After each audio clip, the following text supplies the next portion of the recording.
بسم اللہ الرحمن الرحیم۔ اپریل 1980 میں امریکہ نے ایک بہت بڑا آپریشن کیا تھا، آپریشن ایگل کلیف کے نام سے، پنجہ عقاب۔ ناظرین، امریکہ اس آپریشن کو کیوں کرنا چاہتا تھا؟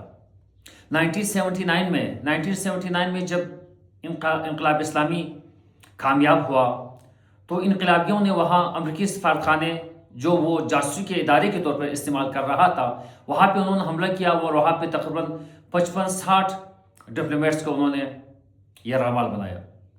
بہت کوششوں کے باوجود جب انہوں نے رہا نہ کیا تو امریکی صدر اس وقت جمی کارٹر تھا، اس پہ بہت پریشر آیا کہ آپ کسی طرح سے ان کو چھڑوائے۔ لہٰذا پلان یہ بنا کہ آپریشن ایگل کلیف کے نام پہ انہوں نے کچھ ہیلی کاپٹرز اور جنگی جہاز بھجوائے تاکہ یہ وہاں پہ جا کے ہزاروں کی تعداد میں بڑی شخصیات کا قتل عام کرے، حتیٰ خود امام خمینی کو بھی ٹارگٹ کرے اور وہاں سے اپنی یرغمالیوں کو آزاد کروا کے امریکہ واپس پہنچا دے۔ لیکن ہوا یہ کہ جب یہ طیارے صحرائے طبرس میں پہنچے جہاں سے یہ ہیلی کاپٹر کے ذریعے تہران جانا چاہتے تھے، ریت کا ایک طوفان آیا اور یہ جنگی ہیلی کاپٹر اور جہاز آپس میں ٹکرا گئے۔ 10-12 کے قریب امریکن میرینز اور ایئر فورس کے لوگ مارے گئے۔ جمی کارٹر نے اعلان کیا، وہ وقت ہوشیار تھا، اس نے اسی وقت اعلان کیا کہ طاقت ہمارے پاس ہے، سب کچھ ہمارے پاس ہے، لیکن خدا خمینی کے ساتھ ہے۔ یہ انہوں نے شکست تسلیم کر لی۔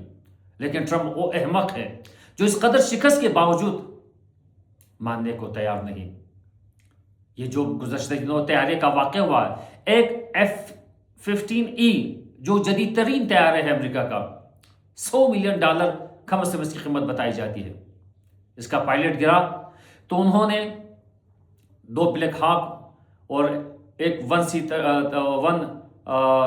C-130 اور کچھ اور جنگی جہاز بھجوائے تاکہ نہ صرف یہ پائلٹ کو لے جا سکے بلکہ وہاں پہ یہ کچھ سائٹ سے اسفہان کے قریب وہاں پر بھی آپریشن کے ذریعے سے جو افزودہ شدہ یورینیم ہے ان کو بھی یہ کسی طرح اگر ممکن ہوا ان کو بھی حاصل کر لیں۔ لیکن ہوا یہ کہ درجنوں امریکنز مارے گئے۔ سینٹکام نے رسمی طور پر ایکس پلیٹ فارم پہ لکھا ہے کہ ہمارے 17 لوگ غائب ہیں۔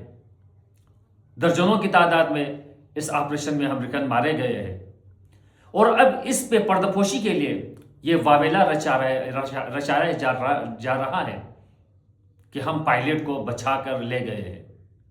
ابھی تک اس کی حقیقت واضح نہیں ہوئے، لیکن اصل شکست یہ ہے کہ اربوں ڈالرز کے ان کے جہاز مارے گئے، درجنوں امریکن مارے گئے اور اسی واقعے نے ٹرمپ کو پاگل کر دیا ہے۔ اب خبروں میں ہے کہ وہ ہاسپٹل پہنچ گئے ہیں، لیکن ہاویور ٹرمپ اس وقت پاگل ہو چکا ہے اور وہ دھمکی دے رہا ہے کہ منگل کی رات تک اسٹریٹ آف ہارمز نہ کھلا تو ہم سخت ترین کارروائی کریں گے، ایران کا نقشہ مٹھا دیں گے۔ یہ وہ دھمکی ہے جو اس سے پہلے بھی یہ دے چکے ہیں امریکنز، لیکن آج تک کسی کو جرأت نہیں ہوئی کہ ایسا کام کرے اور اسی وجہ سے امریکن میں بہت بڑی مہم شروع ہو چکی ہے کیا امریکی صدر کا مواخذہ کر کے اس کو برطرف کیا جا سکے، اور یہ امریکہ کی تاریخ کا بدترین واقعہ قرار دیا جا رہا ہے۔